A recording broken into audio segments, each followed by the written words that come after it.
Linear and logistic regression are both fundamental tools in predictive modeling.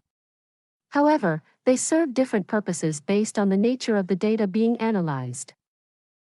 In this context, the nature of the data refers specifically to the type, scale, and distribution of the dependent or response variable you are trying to predict. Let's explore how they differ across these three key aspects. First, consider the type of response variable Y you want to predict. Linear regression is built for continuous data.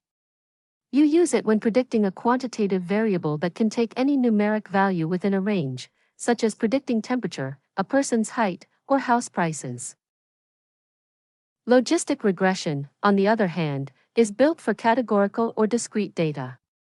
You use it when predicting qualitative variable, most commonly binary outcomes like pass or fail, yes or no. Second, look at the measurement scale of the output. Linear regression operates on an interval or ratio scale because it predicts a continuous numerical outcome where the mathematical distance between any two values is meaningful, consistent, and measurable.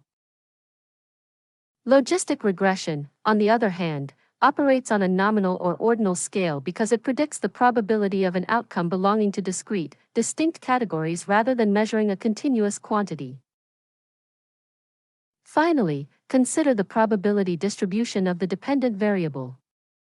Linear regression assumes that the conditional distribution of the dependent variable y, given the values of the predictors, follows a normal distribution with constant variance around the regression line.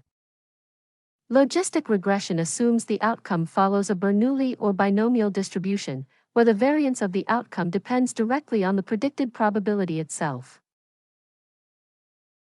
If you want to test your knowledge on this topic, check out the links in the description below, or visit our community page.